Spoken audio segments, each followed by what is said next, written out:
Shin, the Supreme Kai of Universe 7, and, like most of his kind, a pretty standoffish guy. Aside from his events with Majin Buu, he was the one that managed to land the killing blow to Bibidi and thus left Majin Buu sealed on the planet Earth, but from there, he decided to return to that standoffish nature. And that always came off as a bit odd to me. I mean, he didn't know what to do with the ball, so he just left it on Earth, completely unattended? It's a little odd. But what if that wasn't the case? Suppose he saw the threat of Babidi as something real that he needed a preemptive plan for and decided to be a little proactive with the solution. Well, that's a story that we continue today with What If the Supreme Kai Trained Goku. Now, if you're new to this story, part 1 is right above my head. Go check that out and leave a like and subscribe if you aren't subscribed. It helps out immensely. In our last part, we saw Shin save the life of Grandpa Gohan and spill the beans on Goku's origin and his destiny to come. Grandpa Gohan was taken aback by this, but accepted his fate and agreed to let Shin train him. Training, however, wouldn't be immediate. He was still to be raised by Grandpa Gohan, but Shin occasionally showed up, giving Goku a little bit of tutelage and even teaching him the art of flying very early on. But Goku and Grandpa Gohan weren't the only people that Shin approached. He learned of an Namekian's existence, Kami in fact, and a set of Dragon Balls active on the planet. How will this affect the storyline? Let's continue. It had been a while since Shin had made himself known to the duo that lived on Mount Paozu, and the training was becoming apparent.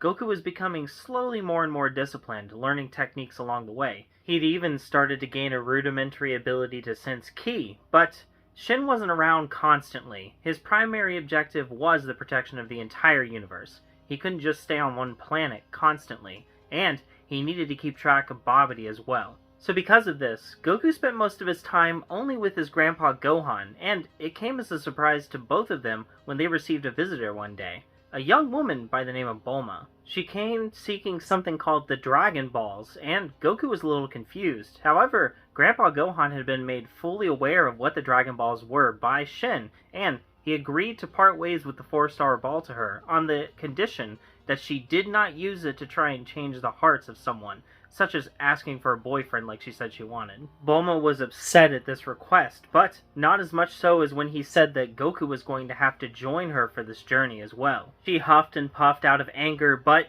knew that she wasn't going to get the 4-star ball without it, and she did have a backup wish of a lifetime supply of strawberries, so after a little bit of deliberation, she agreed to take the 4-star ball and bring Goku with her.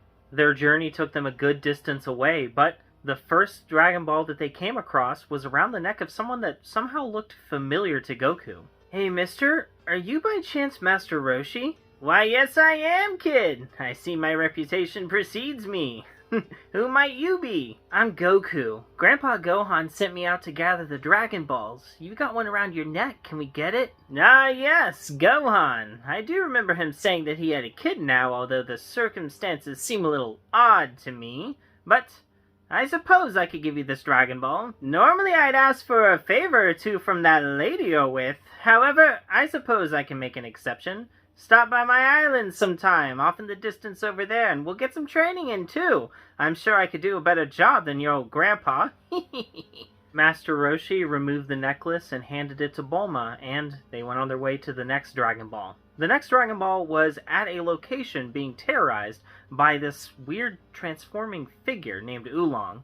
Goku was able to sense that this being wasn't very powerful at all, and was merely using transformation tactics to appear as intimidating, so he made quick work of Oolong, gathered the next Dragon Ball, and went to make his leave. However, Oolong found the duo very intriguing and decided to tag along as well, to which they accepted. From there, they went on to a desert of sorts, inhabited by 2 bandits, but they couldn't get the drop on Goku. He was able to sense them, one of which was quite powerful, but their tactics were based on catching their enemy off guard, and because Goku saw it coming, he was able to strike back fast and hard, and defeated Yamcha pretty soundly. Yamcha was amazed by this, and they tried to secretly follow Goku, but Goku still sensed them and called them out on it. They were amazed again. How the heck was he able to see them? But with his mind rather than his eyes of sorts. Yamcha was so amazed at this in fact that he decided to actually tag along with them rather than try to follow them, and he went with them all the way over to a place called Fire Mountain. When they got there, Bulma declared that the Dragon Ball was located at the top of that mountain, and Goku went and flew up trying to investigate, which made Yamcha's jaw drop. Flight? From a human? How is that possible? And from a kid, no less. This kid was so full of surprises, but Goku came back empty-handed because the flames were a little too intense. But suddenly, they were attacked. An axe came slamming to the ground, to which Yamcha and Goku both barely got out of the way of. There was a hulking beast of a man at the other end of it, staring menacingly at them. "Whoa, chill out, dude! We're just looking around here! What's with all the hostility?" asked Yamcha nervously. "You're here to raid my home, aren't you? I'm not putting up with it. I may not be able to get up to my own castle, but you're not doing it either." "Wait a second, are you Ox King?" asked Goku. Yeah? Who's asking?" "Well, I'm Goku. You know my grandpa, Gohan, right? Didn't you train together?" "Gohan, you say? Ha ha ha ha ha! Why didn't you just mention that to start out with?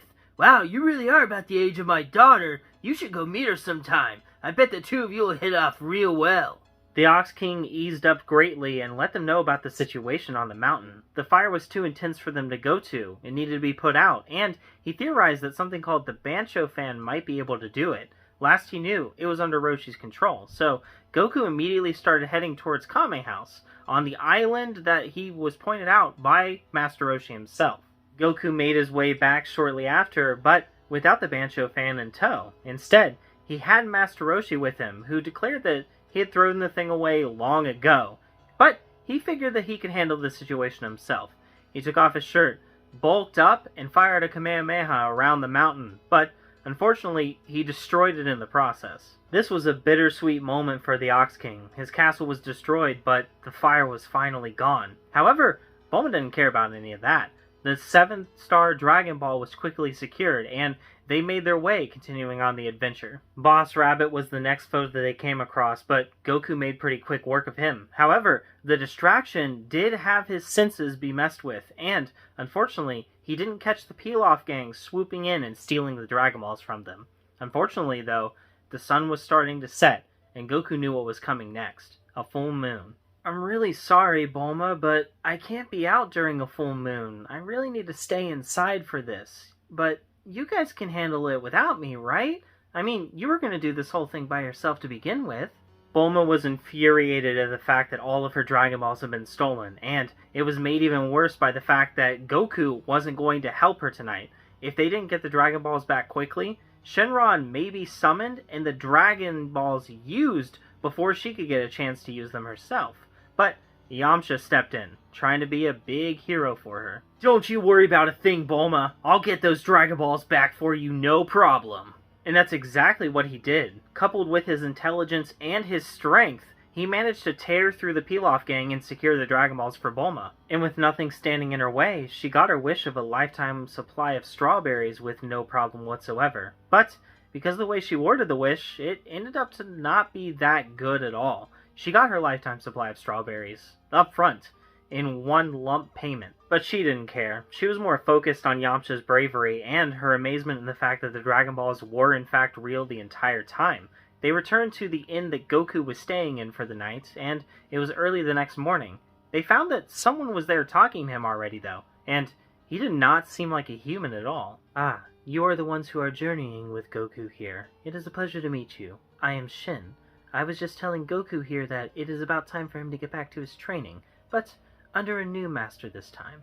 About the best human master that you can find on this planet Earth, and one that you recently met, Master Roshi." "Aw, you mean that dude that shot that crazy energy blast at that mountain? Yeah, man, we definitely need to learn under him. Come on, Goku, you can't say no to that." Yamcha was very much brimming with excitement, and Goku was sharing in the enthusiasm as well. The gang made their way to Kame House, as per Master Roshi's instructions, and when they arrived, they found that there was someone else already there, with the hopes of becoming one of his pupils. His name was Krillin, about the same age as Goku, and as he looked at the tailed boy, he gave a snarky look and stuck his tongue out too. But when he looked next to Goku at the towering figure above him by the name of Yamcha, he was frozen in fear. This guy was actually kind of terrifying to him. A bandit figure? No. That was something that only puberty was going to be able to help him overcome. There was another person there, though. He was inside of the house, so nobody could see him, but Goku was able to sense him, and